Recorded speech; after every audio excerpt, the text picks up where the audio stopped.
Back with another live stream. Sorry for the gap in the live streams here and the reading hours. Had a very busy weekend. I'll have to ask Cracker Control how he stays up to all hours of the night doing music stuff and then still conducts himself. I think he doesn't have kids. I think that's probably the key. I'm gonna wait for Instagram to catch up here. All right, now we're good. Okay, so getting back into the Gladio book. When last left off on this paragraph, by 1971, 14 of the country's 27 largest companies were in foreign hands. Of the remainder, 8 were state owned and only 5 were private Brazilian firms. Okay, so I guess we're talking about Brazil. I'll read the previous paragraph. So, the coup could not have been accomplished without the outlay of more than $20 million from the CIA, and the military officials who formed the junta were duly grateful. This is the coup that put Castelo Branco as the Brazilian president and Silva as the head of Brazil's first national intelligence service. This is in 1964, just to give some more context. Yeah, and then I mean, you guys can see it on the screen here if you want to catch up on the previous paragraph, but that's the context you need here. So by 1971, 14 of the country's 27 largest companies were in foreign hands. Of the remainder, 8 were state-owned and only 5 were private Brazilian firms. This next section here is Perón and P2. Remember, P2 is the Gladio owned and operated Masonic lodge that is tied with the Vatican. And just a reminder for anyone listening, the links to all these documents, if you want to read along or read ahead, are all in the description of the videos and the podcast episodes. So Perón and P2. When Condor was launched in 1969, Argentina, unlike Bolivia, Colombia, Peru, and Uruguay, posed no real problem. The majority of the country remained deeply conservative and devoutly Catholic. But you know what? Let me turn on my noise canceling. Sorry, you guys. Really unprofessional today. My bad. Juan Perón, or Juan Perón maybe it's a typo, or Juan Perón, had returned from exile to defeat President Hector Cambora in the general election. This, for the church and the CIA, was a happy development. Cambora, during his short term, had restored diplomatic relations with Cuba and had granted amnesty to all political prisoners. The country had fallen into chaos as 600 social conflicts, strikes, and factory occupations erupted throughout the country. It seems like a nice round number. It's funny. It's like the assassination attempts on Castro. Perón, to no one's surprise, received a whopping 62% of the vote and began his third term as president on October 12th, with Isabel, his wife, as vice president. Licio Gelli was a guest of honor at the inauguration. Following the ceremony, Perón knelt at the feet of the P2 worshipful master. Italy's Prime Minister Andreotti was also in attendance, but failed to receive such a gesture of obeisance from the Argentine president. This is also interesting because I've heard a lot about Peronism, and people have always held up Perón, who don't like socialism, as an example of a socialist leader doing bad things, failing their country in general, just like bad things happening for the citizens. And I don't know what Peronism was actually like for the people of Argentina. I haven't looked into it enough myself, but to find out that he's literally just like a Gladio asset, that would explain a lot. The act was more than symbolic. Gelli had mustered substantial support for Perón's return from the CIA and funneled over $70 million in black funds to Perón's Civic Front of National Liberation. The day before his return to Buenos Aires, Perón had knelt before Gelli in a secret ceremony to become a member of the P2. The rite was performed within Perón's villa in the Puerta de Hierro district of Madrid. Following the ceremony, Perón boarded an Alitalia plane that had been chartered by Gelli for his triumphant return to his native land. Interesting. So yeah, this is just him showing his fealty.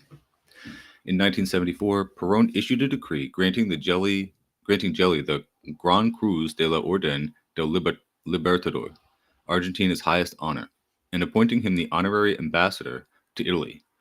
By this time, a P2 lodge had been established in Argentina. Oh yeah, they're branching out. Among its charter members were Admiral Emilio Massera, Rati Alberto Lestiri, former Argentine President Jose López Rega, Perón's Minister of Social Welfare and the founder of the Argentine Anti-Communist Alliance, AAA, Alberto Viñas, Perón's Minister of Foreign Affairs, and Naval Commander Carlos Alberto Corti. So yeah. probably some known names to Argentinians. I'm not familiar with most of them. This next section here is the Communist Uprising. But 13 months after his return to office, Perón died after suffering a series of massive heart attacks. He was succeeded by Isabel, who proved to be incapable of coping with mounting resistance from the Guevarist ERP, Ejército Revolucionario del Pueblo, People's Revolutionary Army, which continued in the tradition of Che Guevara, the Argentine Marxist revolutionary who had been killed in 1967 by CIA-assisted forces in Bolivia, and the Montoneros, Movimiento Peronista Montonero, or MPM, a group of indigenous people who opposed the Spanish colonization of their land. So maybe there is like some like actual militant indigenous-led wing of Peronists. Maybe that's the MPM is what I'm taking from that. Throughout 1974, the two left-wing groups launched attacks on businesses and business and political leaders throughout the country, killing executives from General Motors, Ford, and Chrysler. Damn, how have I never heard about this? And raiding military bases for weapons and explosives. By 1975, the guerrillas had conducted ambushes on the police and pitched battles against the army. An estimated 10,000 Argentines were killed in the struggle. But along with the bloodshed came something from Argentina that was infinitely more sinister in the eyes of the Vatican. An ideology that threatened not only the fundamental purpose of U.S. imperialism, but also the very core of Roman Catholic doctrine. I wonder if they mean liberation theology.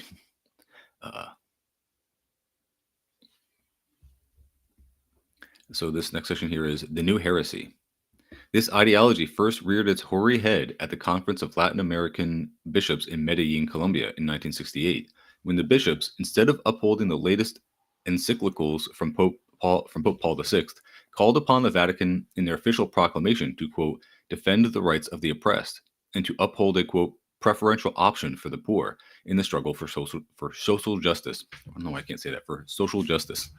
The bishops condemned the Holy See's alignment with the powerful elite and denounced the oppression of the Latin American people not only by strong-armed dictators, but also by the United States and other first world countries. The most pressing issue of the day, they declared, was not economic development, but political oppression. What's more, in an official proclamation known as the Medellin document, the clerics declared that violence is sometimes necessary when directed against the government and social institutions. Tim, can you imagine like official branches of the Catholic Church meeting up in like these, I don't know, whatever grand halls they're doing it, and then coming to these kinds of conclusions and publishing these as their like statements of the conference they're having? Hard to imagine. Wild stuff.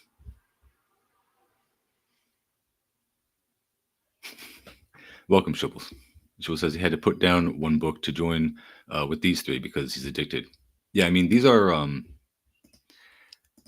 don't know what the word is, but like they draw you in. I'm sure there's a nice word for that, but like these books definitely get you hooked because there's a lot going on here, and it's always relevant to our modern day. It's salacious for sure. New York Governor Nelson Rockefeller foresaw the danger of the new theology. After his 1969 tour of Latin America on President Nixon's behalf, he warned the U.S. business community of the anti-imperialist nature of the Medellin document. The Rockefeller Report, which became the basis of Nixon's Latin American policy, spoke of the need for the emergence of military regimes that would put an end to the movement, and warned the Nixon administration that it had better keep an eye on the Catholic Church south of the border, since it suddenly had become, quote, vulnerable to subversive penetration. Interesting stuff. Yeah, so this has to be the basis of liberation theology.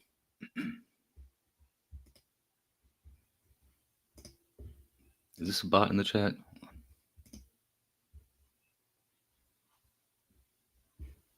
I can't tell if that's a bot or not. I'll leave him for now. So this next section here is priests in revolt. The report proved prescient. Priests formed left-wing organizations in 7 countries, some doing so in open support of coups against democratic governments, as in Chile and Bolivia. In several dioceses, ugly clashes erupted between priests and bishops. 30 diocesan priests in Mexico demanded the resignation of Bishop Leonardo Vieira Contreras, and in Maracaibo, Venezuela, 22 pastors called on Archbishop Domingo Roa Perez to resign. Several hundred priests and laymen petitioned the Guatemalan Congress to expel Archbishop Mario Casariego, Cardinal of Guatemala City. In Argentina, a group of priests from Cordoba and Rosario demanded the dismissal of Bishop Victorio Bonamin. chief military chaplain. Similarly, activist priests in Rio de Janeiro and Peru insisted on their right to elect the local archbishop, while Chile's left-wing religious movement, Christians for Socialism, attacked Santiago's Cardinal Raul Silva Henriquez. So a whole lot of, you call this like a pink tide among the Catholic Church, like the Latin Catholic churches. You love to see it. Pope Paul VI was at his wit's end. After trying to appease the leftists with a series of social justice encyclicals and pronouncements, he realized that the only way he could reassert his papal authority was by force. Such force, of course, could not be overt. It could only be unleashed by Catholic organizations, including Opus Dei and Catholic Action, working in tandem with the Nixon administration and the CIA. Yeah, that sounds pretty typical for Gladio shit. You got the Catholic international organizations working closely with the Nazi and Vatican aligned Masonic Lodge and the CIA to make sure the left-wing infiltration doesn't happen in what is supposed to be the people's religion, like the religion for the poor and downtrodden. So this next section here is Catholic Condor. Operation Condor, a program intended to eradicate communist groups and movements throughout South America, got underway in the early 1970s, when Opus Dei elicited support from Chilean bishops for the overthrow of the democratically elected government of President Salvador Allende. The Catholic group began to work closely with the CIA-funded organizations such as the Fatherland and Liberty, which subsequently became the dreaded Chilean secret police. Oof. In 1971, the CIA began shelling out millions to the Chilean Institute for General Studies, IGS, an Opus Dei think tank for the planning of the revolution. Yeah.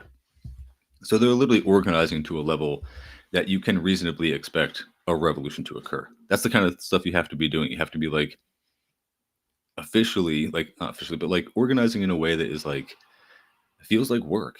Like these guys are like throwing around mass amounts of money, conducting these militant operations, influencing politicians, influencing business leaders with whatever underhanded and sneaky tactics or violent tactics they have to use. It's like, imagine trying to compete with that level of organization with like food co-ops, protests, like the level of organizations that we have currently in the West. Okay, so this one's definitely a bot. Shibble says, it's similar to the intelligentsia of the feudalist era. Yeah, I mean, they understand their class position. They understand how to make the society work in their interests, even if it's purported to not work that way. They get it. They have class consciousness. IGS members included lawyers, free market economists, and executives from influential publications such as Hernan Cabulos, founder of Que Pasa, an Opus Dei magazine, and publisher of El Mercurio, the largest newspaper in Santiago, and one that was subsidized by the CIA. No shit. After the coup, a number of IGS technocrats became cabinet members and advisors to the ruling military junta, and Cubillos came to serve as Chile's new foreign minister. Immediately upon seizing control of the presidency, General Augusto Pinochet rounded up thousands of alleged communists in the National Stadium for execution. And you'll notice that like the Trump administration and ICE are now taking control of sports stadiums to round up immigrants that they want to deport. They're carrying people over on cargo planes. We just discussed in the live stream that there's mounting evidence to show that people are just being dropped out of these planes by ICE right into the ocean. Again, reminiscent of Pinochet, as I'm sure will come up soon. Quote, God will pardon me, is this section here. The full fathom of the Vatican's involvement in Condor has never been sounded. I almost said Gondor. The full fathom of the Vatican's involvement in Condor has never been sounded, but every phase of the operation, including the purging of the left-wing clerics, received the tacit approval of the Pope. Leaders of the military juntas, including General Pinochet, were devout Catholics. Indeed, when Pinochet was taken into custody in England for the murder of thousands of Chileans in 1998, he was mystified by the charges. His bafflement was justifiable. When Pinochet initiated his pogrom, Archbishop Alfonso López Trujillo, General Secretary of the Latin American Episcopal Conference, said, quote, the military junta came into existence as a response to social and economic chaos. No society can admit a power vacuum. Faced with tensions and disorders, an appeal to power is inevitable. Following Pinochet's arrest, Vatican Secretary of the State, Cardinal Angelo Sodano, on behalf of the Holy Father, sent a letter to the British government demanding the general's release. When General Pinochet finally went on trial in 2005, a Chilean judge asked him about his reign of terror, which had resulted in the murder of over 4,000 Chileans, the torture of over 50,000, and the disappearance of hundreds of thousands. The general piously answered, quote, "I suffer for these losses, but God does the deeds. He will pardon me if I exceeded in some, which I don't think I did." So, like, really, just unapologetic about all of this.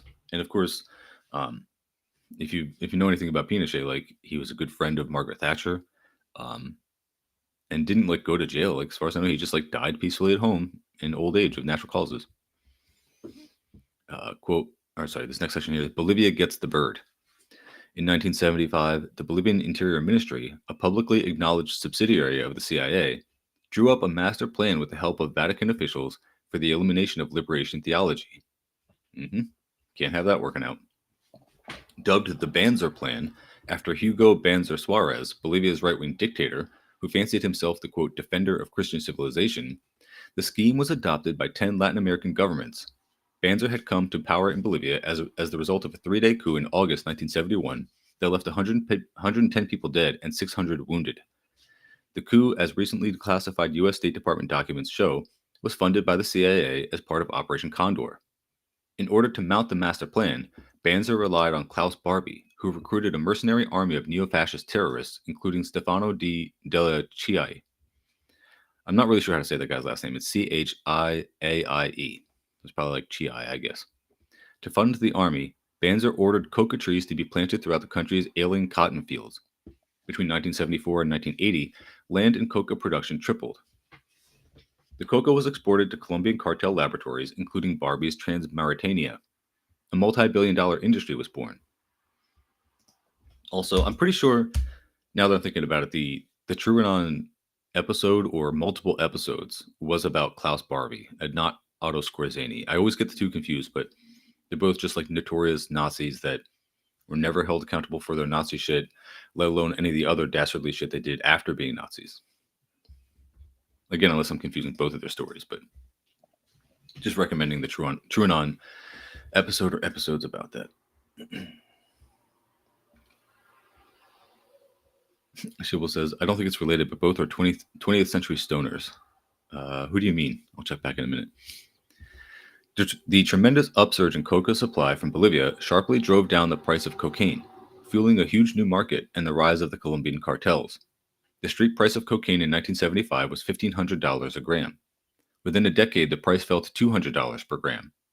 The CIA became an active participant in this new drug network by creating a pipeline the Colombian cartels and the black neighborhoods of between the Colombian cartels and the black neighborhoods of Compton and Los Angeles.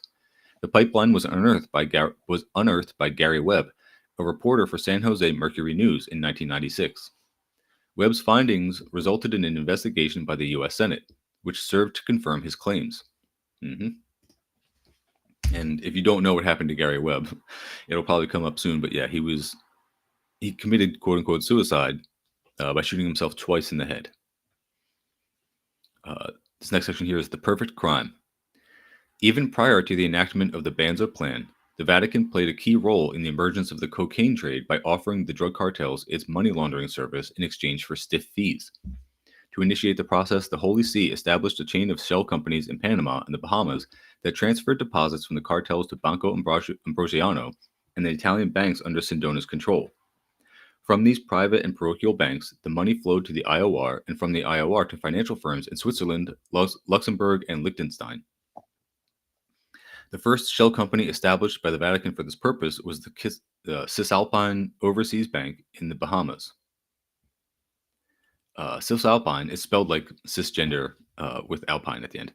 Cisalpine had been set up by Sindona, Roberto Calvi, and Archbishop Marcinkus through Banco Ambrosiano Holding, a Luxembourg company under the Holy See's control. By the time Operation Condor got underway, Cisalpine was receiving regular deposits of millions in cash from Pablo Escobar and other Latin American drug chieftains. So again, if you ever wonder why these guys like Pablo Escobar, whoever these like notorious, famous drug traffickers were able to operate while being like just publicly known that they were doing that, The CIA assets, the money is also going to your government to murder communists, to murder left wing dissidents, to murder labor organizers, to overthrow governments, um, to take control of businesses through blackmail. Uh, yeah, none of this should be surprising at this point in this book. Oh, Schibel says, not the Nazi, but Margaret. Cisalpine functioned solely as a laundry for black money. On any given day, throughout the 1970s, the Shell Company held $75 million in cash deposits. Cisalpine's immediate success caused Archbishop Marcinkus to proclaim that the Shell Company represented a, quote, perfect crime. Once the Banzer Plan got underway, Bolivian officials began compiling dossiers on church activists, censoring and shutting down progressive Catholic media outlets, planting communist literature on church premises, and arresting or expelling undesirable foreign priests and nuns. The CIA also funded anti-Marxist religious groups that engaged in a wide range of covert operations, from bombing churches to overthrowing constitutionally elected governments.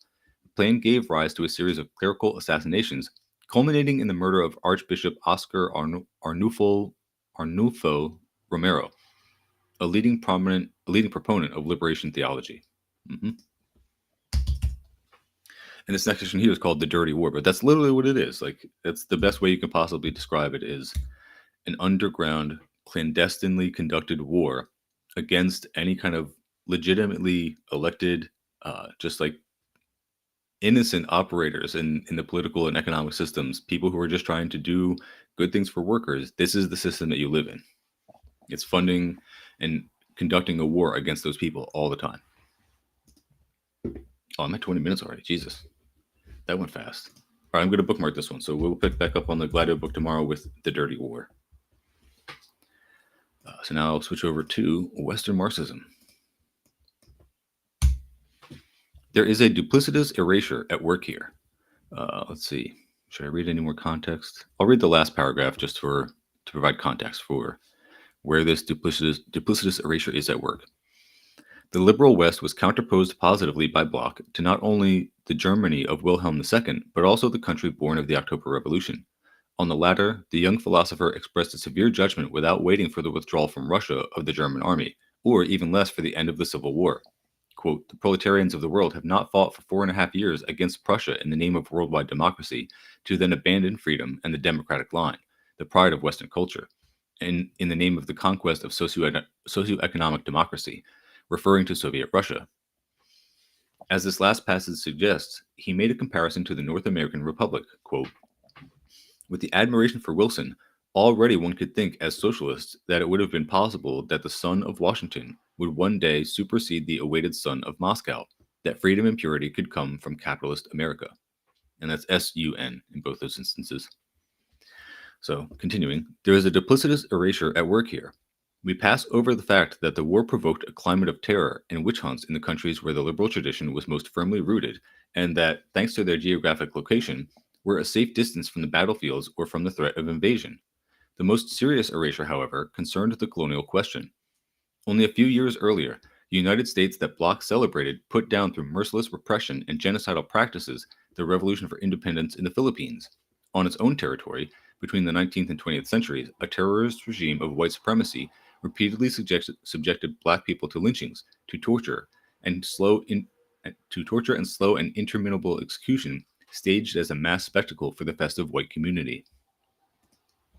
Yeah, I mean, that's a great description of like the farce of the liberal democratic order, where they are like lynching people of color at home, treating it as like a festive event, and then claiming that they're civilizing the rest of the world or spreading democracy or freedom, that they're protecting anyone from some kind of barbaric order when they talk about socialism or communism.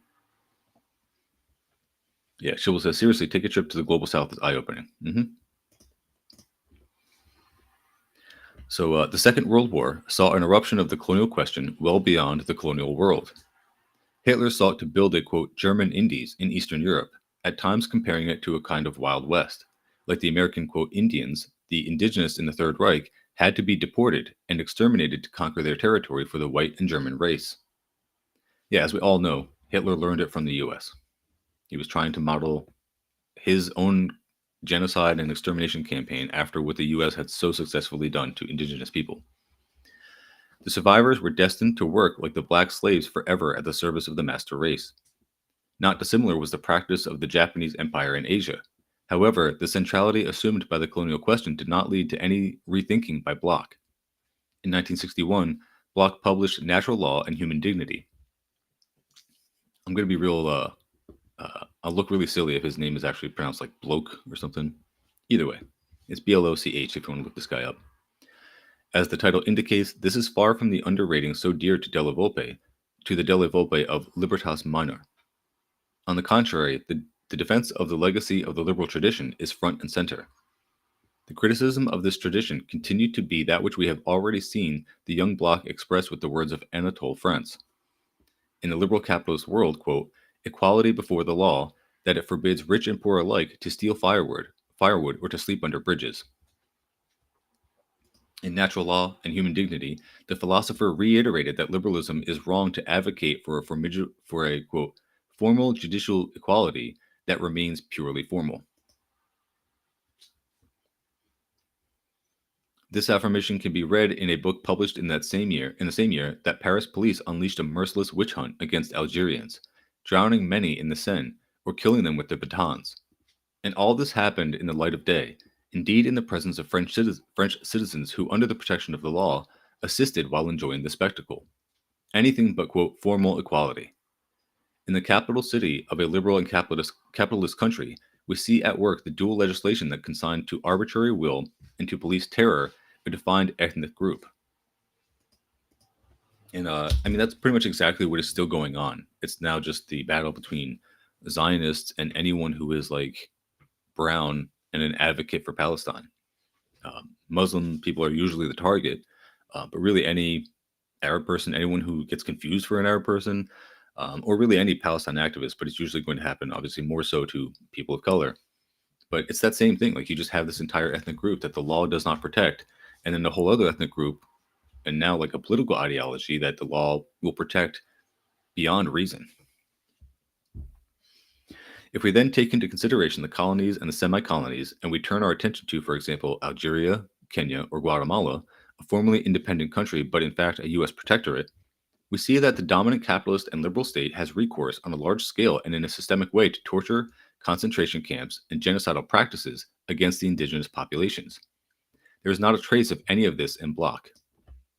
So yeah, it's just total denial, like literally overlooking of the genocidal acts of the West. That's like what the Western left is based on. They're just liberals. The colonial peoples and those of colonial origin continued to be absent when the author of Natural Law and Human Dignity reconstructed the history of modernity and liberalism. He appreciates Grotius's and Locke's natural law approach, but does not mention their efforts to justify black slavery.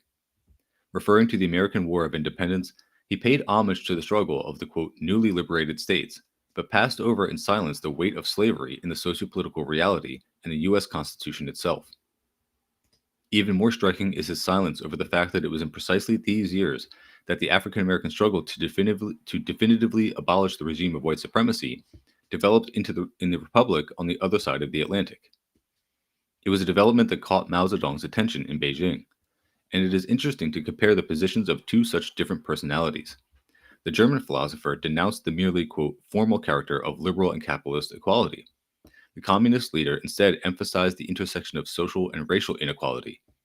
The blacks suffered from a higher unemployment rate than whites, were confined to inferior segments of the labor market, and were forced to accept reduced wages. Mao did not stop here. He also called attention to the racist violence unleashed by the authorities of the South and by bands tolerated and encouraged by them, and he celebrated, quote, the struggle of the American black people against racial discrimination and for freedom and equal rights. Hell yeah, are we surprised? Mao being like dead on and based? Bloch instead criticized the bourgeois revolution for limiting, quote, equality to political equality, or equality to political equality. Regarding African Americans, Mao noted, quote, most of them are deprived of the right to vote. Reduced to commodities and dehumanized by their oppressors, the colonial peoples for centuries have conducted memorable battles for recognition. But in Bloch we read that the idea that men are born free and equal can already be found in Roman law. Now it should also be found in reality. Now let's look at the conclusion of the article by the Chinese communist leader devoted to the struggle of African Americans for emancipation. Quote, "The evil colonialist imperialist system rose with the enslaving and trafficking of the black people, and it will certainly come to an end with the complete liberation of the black people." Hell yeah. Air horns for that shit. It's like fire. Bars, Mao. As we see in the citations from Mao, as in those we have noted by Ho Chi Minh, there is none of the undervaluation dear to Della Volpe and his Libertas Minor, nor the illusion common in different ways to Della Volpe, Bloch, and Bobbio, that capitalism and liberalism would guarantee in any case, quote, formal equality or even, quote, political equality. So yeah, very well describing like the Western delusion that they still apply to liberal capitalist democracy.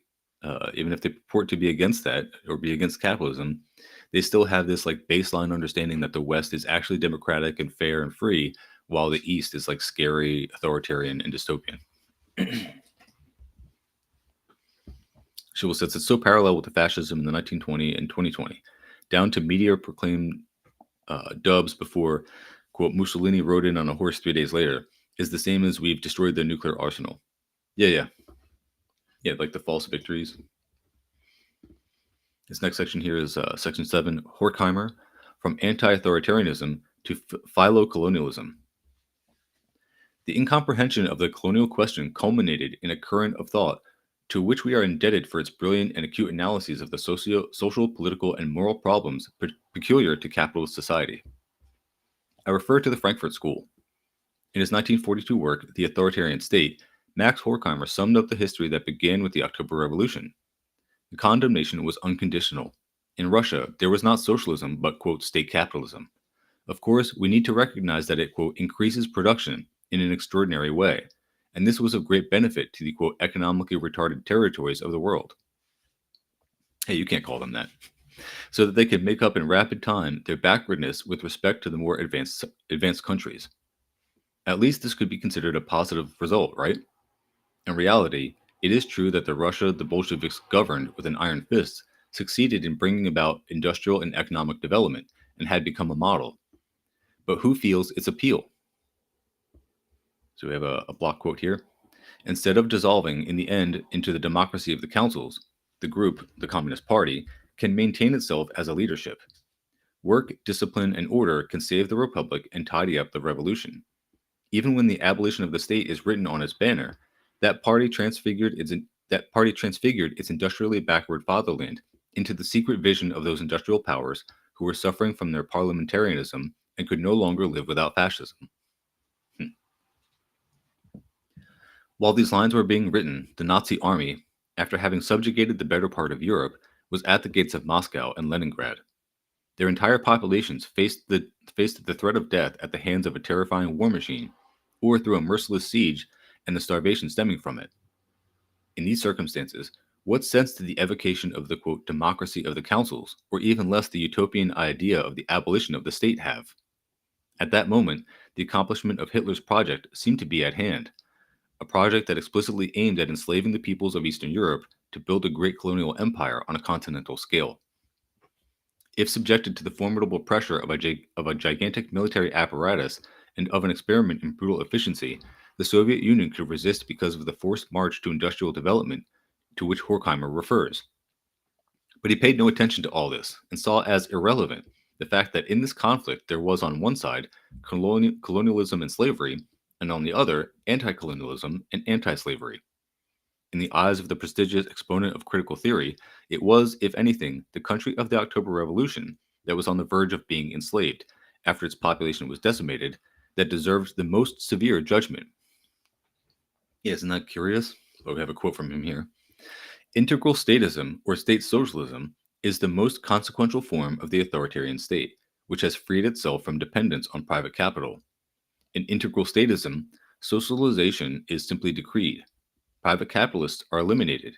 Integral statism is not a retreat, but an advance of power. It can exist. It can exist without racism. So it's like he's saying like a good thing about it to like condemn the entire system. Like, is this Horkheimer guy the reason that every liberal now just calls every socialist project state capitalism? Like, is this the guy we have to blame for that? Take a sip here.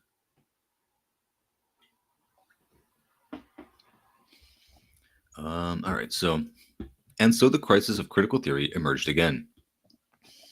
To Horkheimer, it seemed irrelevant that there were differences between a country committed to imposing a racist state and to decimating and enslaving the quote inferior races and exterminating the political and ethnic groups, Bolsheviks and Jews, seen as instigators of the revolt of the quote inferior races, and a country that knew it was one of the intended victims of this racist state and which desperately defended itself against it. Yeah, it's that flattening of the contradictions, it's the flattening of the conflict, where you just equate the oppressors with the oppressed and you make them seem like they're both equally bad because you want to do the work and side with the oppressors. Schiphol says, how spot on Mao is only proves how unprogressive imperialism is. Yeah, I mean, you can see things like way ahead of time if you simply aren't blinded by Western white supremacy. It's crazy how that works. Even with an eye to the past and on the level of the philosophy of history in general, Horkheimer pays little or no attention to the colonial or racial question. Quote, the French Revolution tended toward totalitarianism, so he targeted the revolution that, at the dawn of the contemporary age, spurred the great uprising of enslaved blacks in Saint-Domingue and pushed the Jacobin Convention in Paris to decree the abolition of slavery in the colonies. Two other revolutions, in 7th century England and in Britain's North American colonies in the 18th century, were immune from the suspicion of totalitarianism and authoritarianism. Both revolutions furthered the institution of slavery. Funny how that works. So those are not totalitarian or authoritarian regimes. Those are liberal democracies, just with slavery. In the North American Republic, revolution brought about the first emergence of the racial state. Not by coincidence, slave owners presided over it in its first decades. Horkheimer's condemnation of the French Revolution knew no limits. Quote, the sans-culottes Jesus heralded the coming. What? The sans-culottes Jesus heralded the coming of the Nordic Christ. What does he mean by that? Like their Jesus heralded the coming of the Nordic Christ? Yeah, I don't know. Robespierre, the figure stirred by the most radical currents of the French Revolution, with a view to breaking down once and for all the quasi-naturalistic barrier that in the Ancien regime separated the working classes from the elites, is likened to the figure cultivated by the reactionary culture that resulted in Nazism, and who was committed to reestablishing the natural barrier between peoples and quote races swept away by the epic uprising of the Black Jacobins of Saint-Domingue, and by the abolition of black slavery in Paris achieved by Robespierre. Is he saying Hitler's the Nordic Christ, and he's saying that Hitler was the end result of the French Revolution? I don't know. It kind of seems like it. That would be like a weird kind of like take. It would make sense for Horkheimer to say something like that. Once the French Revolution and the October Revolution had been disposed of, all that remained was to genuflect before a liberalism mythically transfigured and identified with the slogan and the defense of, quote, autonomy of the individual. It is a transfiguration that also affected Locke, whom Horkheimer read as a champion of the principle that all people are, quote, free, equal, and independent. And again, as if by magic, slavery and the defense of black slavery disappeared from the work of a philosopher who benefited materially from it, being a stockholder in the Royal African Company, which managed the traffic in human beings. What a shock. What a shock that, like, I can't remember whose quote it is, but it's like one of those things you hear early on in like your political awareness, and you think it's like the be all end all, like kind of thing to explain political corruption, or like why like people are so steeped in ideology that they can't understand the corruption.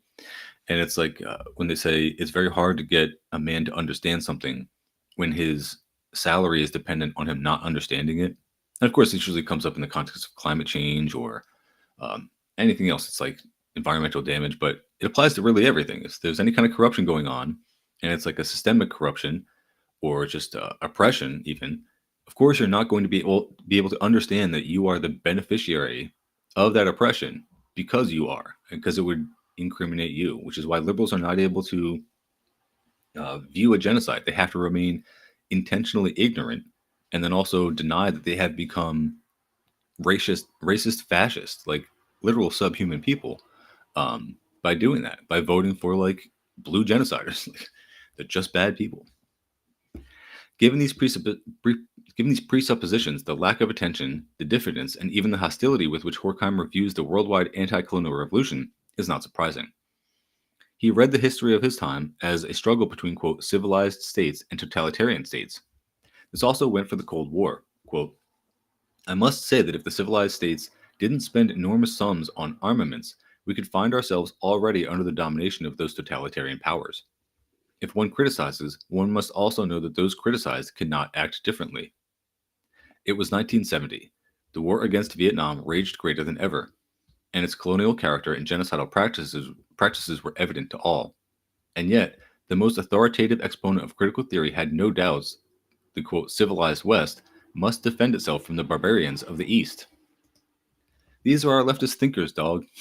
These are our leftist, philosophers, or people who are like defending the Vietnam genocide by America because they actually had like a good communist revolt.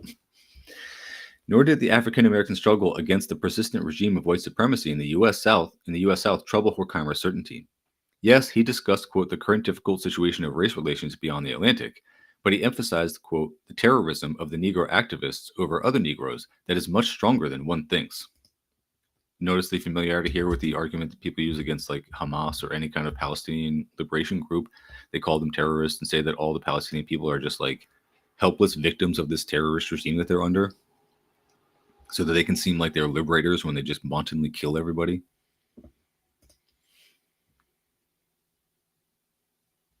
Shul says, I was going to say that's exactly compromising with the bourgeoisie, the principles of capitalism. Quote, this is from Horkheimer, quote, the average Negro is more afraid of other Negroes than of whites, he wrote. Wild claim. All in all, the world anti-colonial revolution was pretty useless. Quote, the Negro-American issue, quote, end quote, could be rapidly resolved, quote, if the conflict between East and West did not exist, end quote.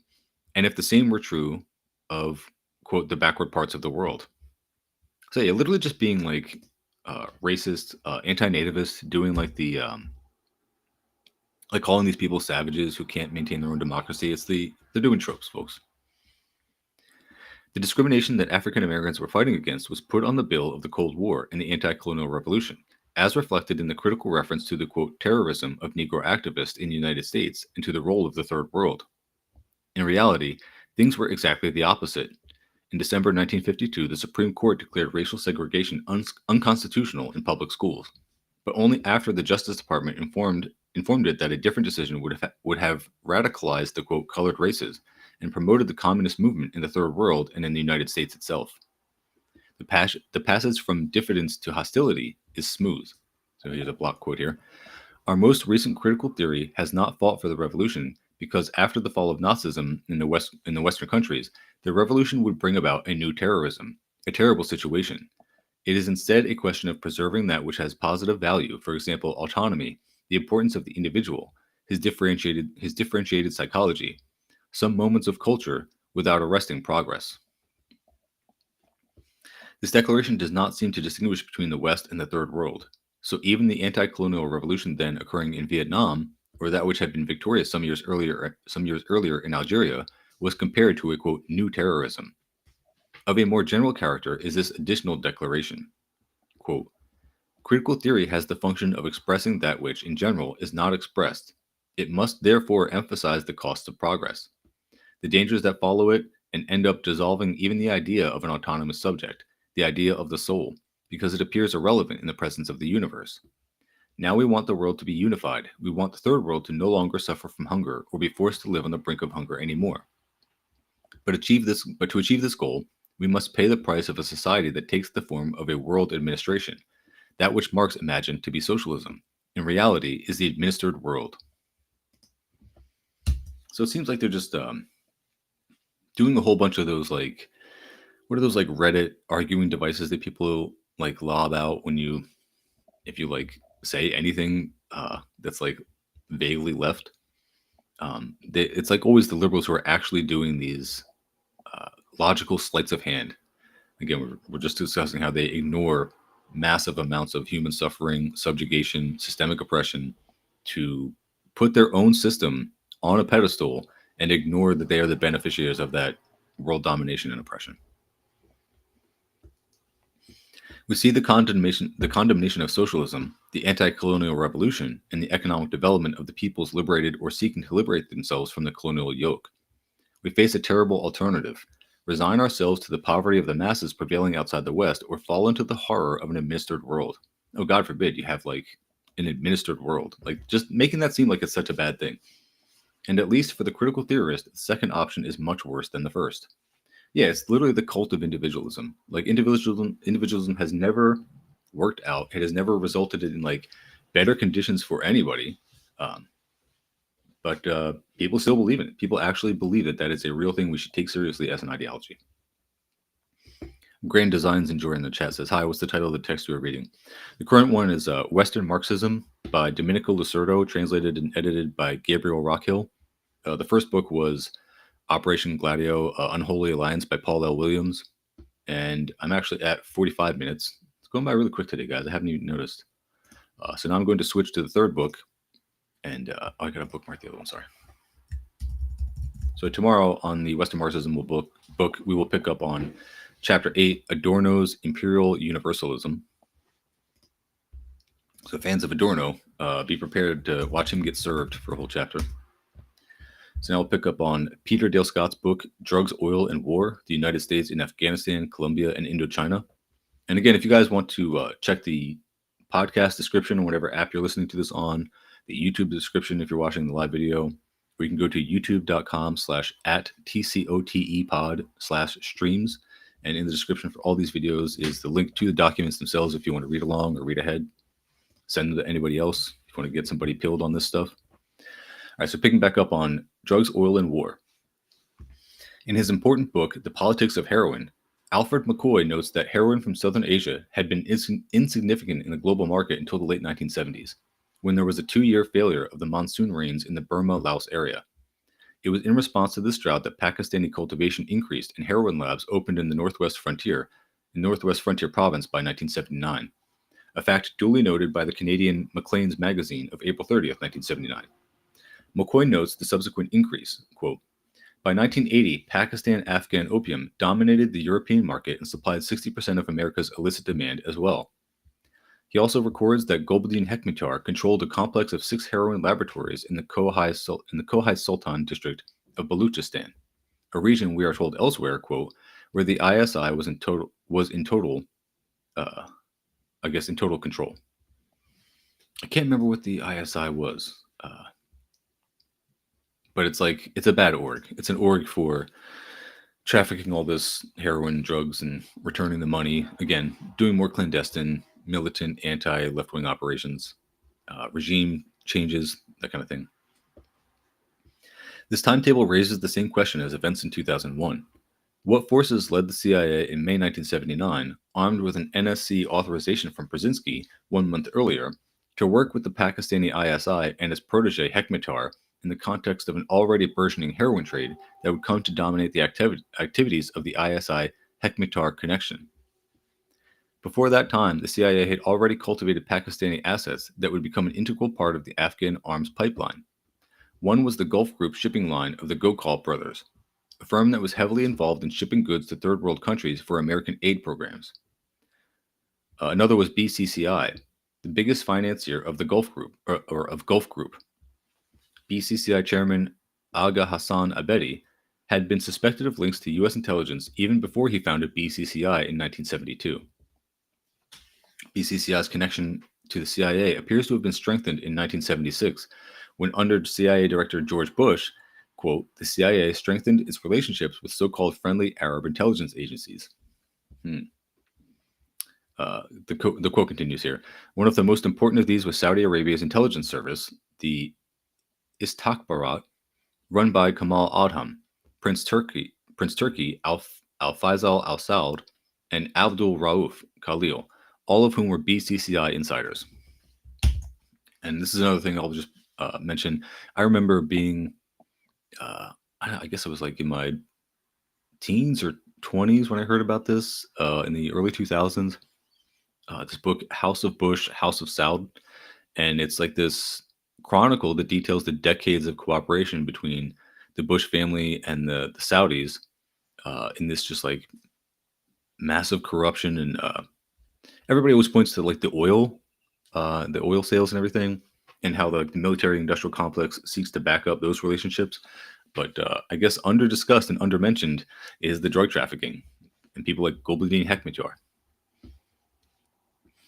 So BCCI's links with the CIA milieu, and more specifically with CIA Director Bush and his eventual successor William Casey, are said to have increased in 1976 after Bush's non-reappointment by Jimmy Carter. At this time, the swelling ranks of ex-CIA operatives dismissed for the sake of a downsized clandestine service are said to have combined to create a quote, a shadow quote CIA in exile, an off the books group made up of the old boys. Now that just sounds exactly like the same thing that has gone on under the Trump administration for the last 6 months. Like, I don't think anybody serious thought that like they were really going to downsize the U.S. intelligence services, like the agencies, their ability to conduct these kind of clandestine operations, like we're talking about. Obviously, that was all just a big scheme to privatize them, to like shift the roles around, to maybe get different players on board. But ultimately, the results are going to be mostly the same.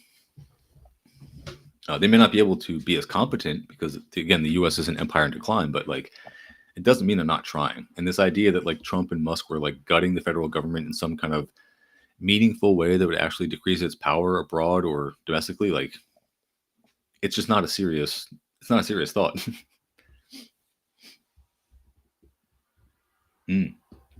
Schipul says, another group we are reading, Domenico Losurdo, Stalin, History and Critique of a Black Legend. Oh, yeah. Says, love the connection here. Yeah, feel free to link it for people in the chat. I don't know if it lets you do that, but I can post that for other people if they want to join that one as well.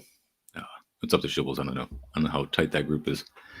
It has been alleged that in 1976, CIA Director Bush acted with British intelligence and with William Casey, who at the time was campaign manager for Reagan's first presidential campaign, to help set up the Cayman Island affiliate, an intelligence connection of the BCCI.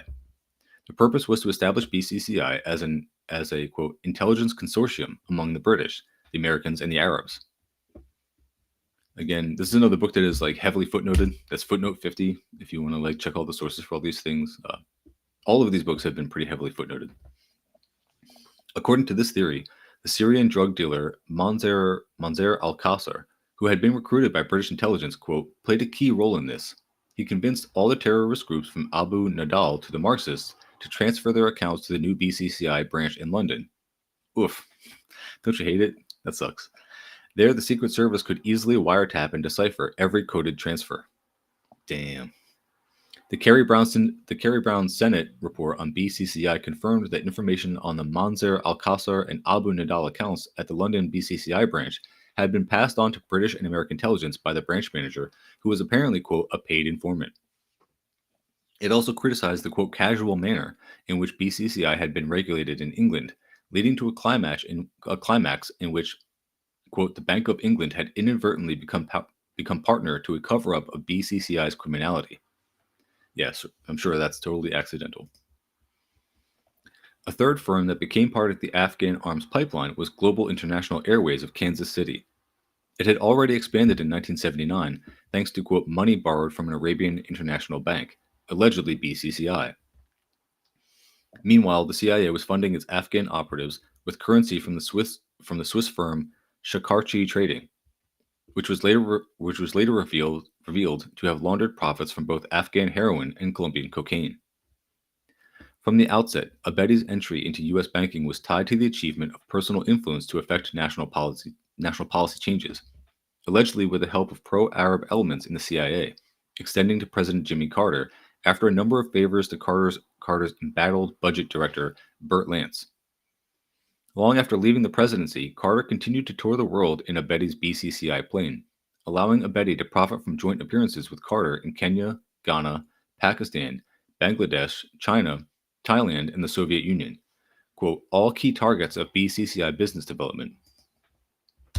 And that's another thing I've always mentioned, like early on, even in like the Turn Leftist podcast, like I'll put these up on the YouTube eventually. I've started uploading them, but I'm not finished. If you were able to go back and listen to like episodes 10 and 11 about Reagan, like I made a point to mention that Carter gets a reputation for being like this honorable, like stand up, just like philanthropist, and like just overall nice guy because he was a peanut farmer and then built some houses after his administration ended. But he started all the neoliberal privatization. He was obviously corrupt as fuck if you look at the people he's dealing with here. Um, so yeah, Carter gets the reputation of being like one of the nicest and just best presidents of our time by liberals, but he was no better. He was no different than any of them.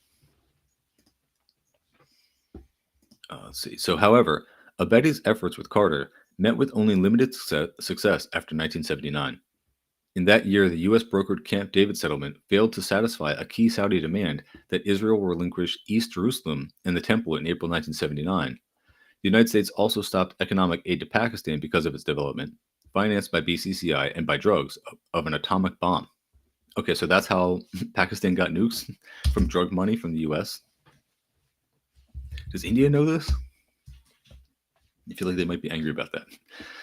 Meanwhile, Saudi intelligence and BCCI continued to have better relations with some CIA personnel than the White House. BCCI's strenuous efforts to acquire an American bank in Washington, starting in 1978, were unsuccessful as long as Carter was president. However, they were unanimously approved in 1981 under the new Reagan-Bush administration. So yeah, Reagan is obviously still worse, but it just doesn't mean that Carter is good. Because that is absolutely what Reagan did. He just like really kicked it into overdrive. The privatization, the corruption, the handing over of the entire country to the wealthy. In Pakistan, meanwhile, Abedi was extremely close to General Muhammad Zia-ul-Haq, who seized power in 1977. So it's ZIA-UL-HAQ, if anyone wants to Google him. Abedi and Zia also met frequently with Fazl Haq or Hook, the man whom Zia appointed military governor of the Northwest Frontier Province, and allegedly the patron of the Pakistani heroin refiners who bought the Mujahideen opium. Like Abedi, Fazl Haq became known as a CIA asset. He was also listed with Interpol by 1982 as an international narcotics trafficker. Mm-hmm. You can be both, folks. You can be an internationally recognized terrorist and drug dealer and also a good friend of the CIA. They're not mutually exclusive. Drugs may have been at the heart of this relationship from the outset. Maybe, yeah, maybe. Who could imagine? A BCCI informant told U.S. authorities that Abedi's influence with Zia, quote, benefited from the backing of a Pakistani named Fazl Haq, who was heavily engaged in narcotics trafficking and moving the heroin money through the bank. And I should also note, like, this book is, like, most of these books that I'm reading have been converted from PDFs into this text format. So if you are looking at the one, especially this one, it's like the worst one. It just substitutes all these random characters, and I just have to like try to power through it and make sense of these words. But it seems like intentionally in the text here, this is not an error, but they are kind of alternating between HAQ and HUQ. And so I'm not sure if those are different people or just different ways of spelling the guy's name, or if there's some kind of confusion. People have aliases. I don't know. Anyway, continuing here.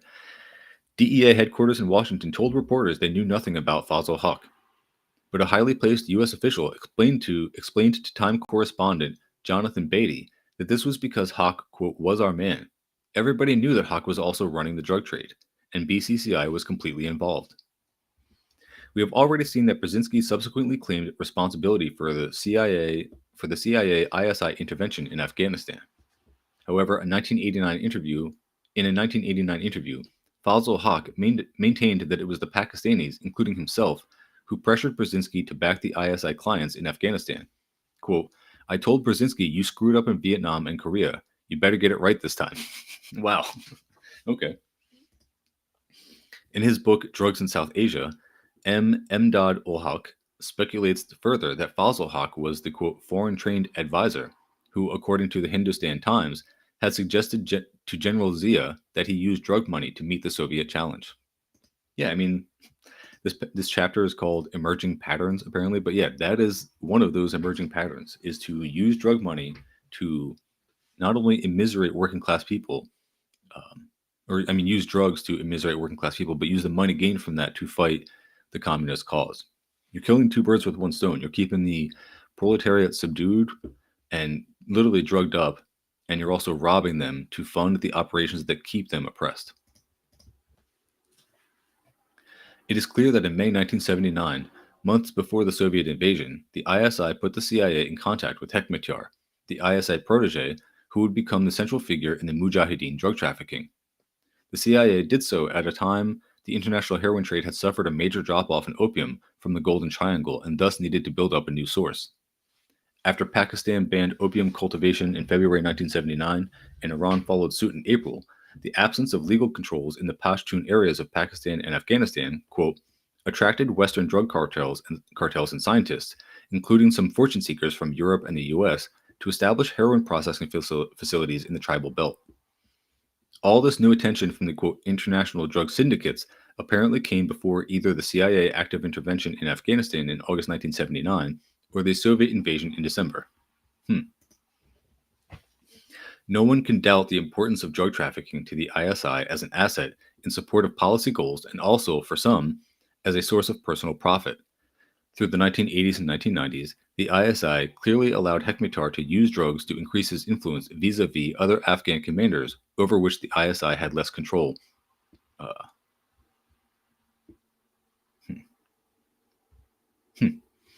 Control of drug flows appears to have become part of the CIA-ISI strategy for carrying the Afghan war north into the Soviet Union. As a first step, Casey appears to have promoted a plan suggested to him by Alexandra de Maurentius that the CIA supplied drugs on the sly to the Soviets. Although de Maurentius subsequently denied that the plan ever went forward, there are reports that heroin, hashish, and even cocaine from Latin America soon reached Soviet troops, and that the CIA-ISI-linked bank BCCI, along with, quote, a few American intelligence operatives, were deeply enmeshed in the drug trade before the war was over. So also, like, distribute drugs to, like, the soldiers that you're fighting. Yeah, it all makes sense. It all is, like, diabolical and pretty clever, I hate to admit, but, yeah, it's real shit. Shibble says, I'll also post this channel later again, trying to build a proper Marxist community. Nice. And Jacob Harkey says, I remember the Rev Left radio episode about that Domenico Losurdo book. Yeah, definitely go check that one out. I'm sure that's still on the catalog there. All right, you guys, so I'm an hour and 2 minutes. Once I do the noise cancellation or the silence truncation, that should shorten down to a nice even hour. So I'm going to bookmark this one here, put this out on the podcast feed, and I will see you all, folks, tomorrow. Thank you again for joining, and I will pick back up on this tomorrow. We'll talk about Maureen Orth and Mattia Falco, head of international narcotics control. That's where we're picking up on this book.